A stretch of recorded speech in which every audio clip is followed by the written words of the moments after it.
Pemirsa, untuk mengetahui lebih lanjut terkait kasus dugaan bocah 12 tahun yang tewas karena dianiaya oleh ibu tirinya, sudah terhubung melalui sambungan virtual adalah Kepala Rumah Sakit Bayangkara Tingkat 2 Setukpal Lemdiklat Polri Sukabumi, Kombes Pol Dr. Charles Siagian.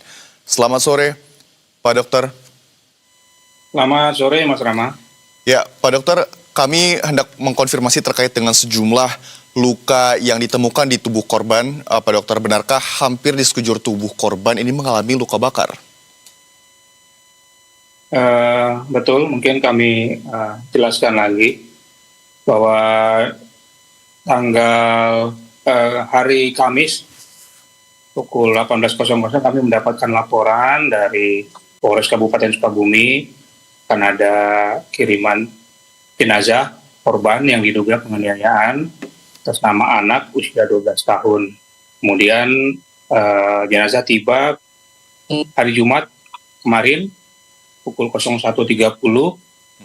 Kemudian kami langsung melakukan pemeriksaan otopsi pukul 09.00 kurang lebih 2,5 jam.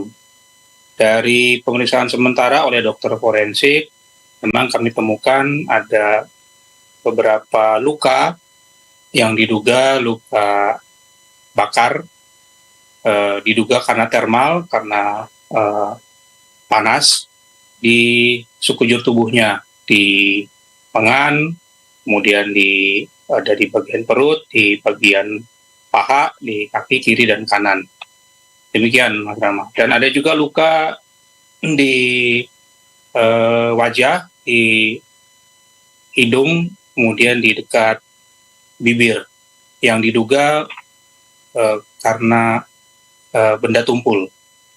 Baik, jadi ada luka yang diakibatkan oleh luka bakar dan juga ada luka untuk benda tumpul. Nah, kita bahas semua dari luka-luka tersebut. Apakah pihak rumah sakit mengidentifikasi luka tersebut sudah adalah luka lama atau ini adalah luka yang baru saja terbentuk seperti itu, Dok? Ya, Mas Rama. Luka-luka ini bukan merupakan luka yang lama, artinya tidak lebih dari 1 bulan, artinya kurang dari 1 bulan. Dan untuk luka yang di tumpul, yang di hidung dan di wajah itu, dekat bibir juga, itu juga masih kemungkinan bukan luka yang lama.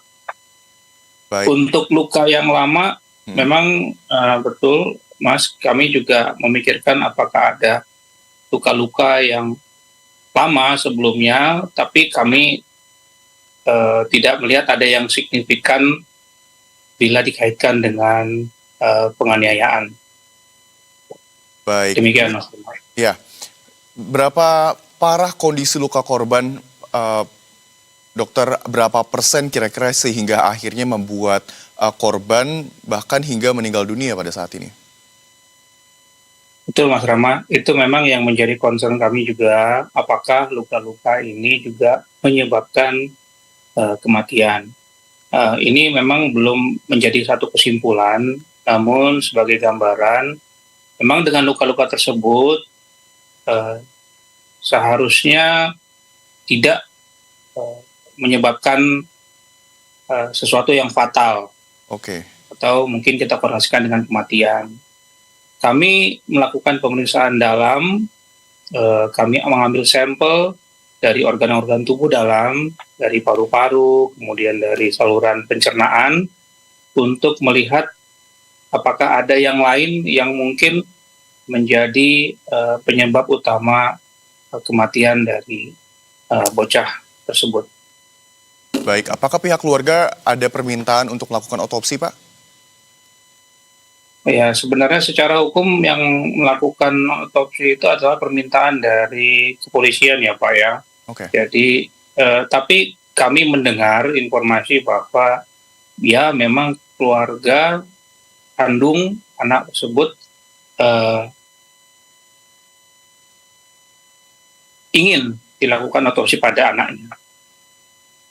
Baik, Pak Dr. Charles, kita akan menanti bagaimana kira-kira update-nya, Pak. Semoga ini keadilan bagi korban dan juga keluarga Terima kasih Kepala Rumah Sakit Bayangkara tingkat 2 Setukpa Lemdiklat Polri Sukabumi, Kombes Pol Dr. Charles Siagian sudah bersedia berbagi informasi dan berbincang bersama kami di Berita Satu Sore. Selamat kembali beraktivitas, Pak Charles. Terima kasih, Mas Rama. Ya, sementara itu pemirsa, salah satu kerabat keluarga korban mengungkap kronologi awal bagaimana akhirnya terungkap jika luka di sekujur tubuh korban diduga adalah akibat tindak penganiayaan. Dugaan penganiayaan terhadap korban ini disampaikan pihak dokter kepada keluarga korban saat korban dibawa ke rumah sakit. Korban juga awalnya enggan untuk mengungkap terkait dugaan penganiayaan yang dialaminya, sebab saat ditanya oleh pihak keluarga, ibu tiri korban berada di lokasi yang sama. Berikut kami tampilkan cuplikan dialog bersama kerabat keluarga korban, Isep Surade, dalam program Berita Satu Siang. Ya Pak Isep, singkat saja, bisa diceritakan momen ketika korban akhirnya memberikan pengakuan kepada keluarga dan juga kerabat. Pak Isep, silakan. Oh ya, jadi gini, waktu itu kan saya ditelepon sama bapaknya korban, ada di rumah sakit. Setelah itu saya datang, dia nangis, bilang katanya kan kata keluarganya, kata ibunya itu, butirnya itu dia sakit panas, ya sakit panas.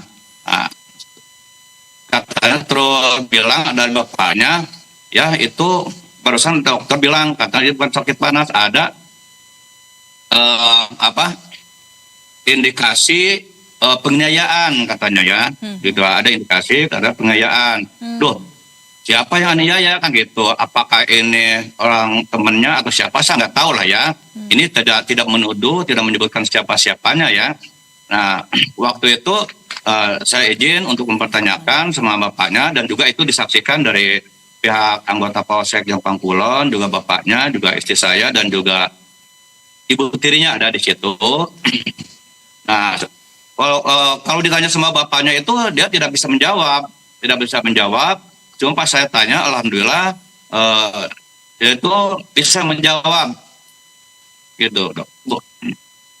Baik, Pak Isep, lantas ketika keluarga mengetahui bagaimana kondisi korban, apakah ada hal yang disampaikan oleh sang ibu? Apakah ada permintaan maaf dari mulut sang ibu, Pak Isep?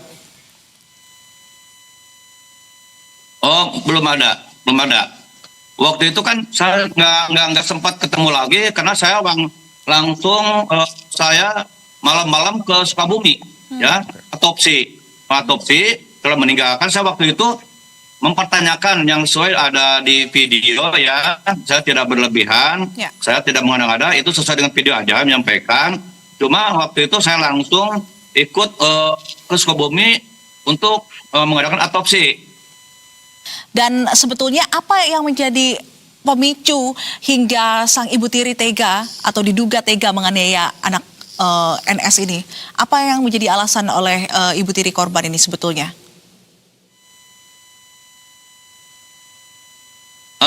Ini dikarenakan kan ibu tirinya itu dia juga punya anak angkat juga ya, 2 ya, punya anak angkat 2. Sering itu berantem sama anaknya itu. Tapi yang mungkin bapaknya sangat marah itu dikarenakan ya intinya selalu memojokkan anaknya bapaknya ini, Papa Awang itu. Jadi ada keberpihakan lah intinya seperti itu.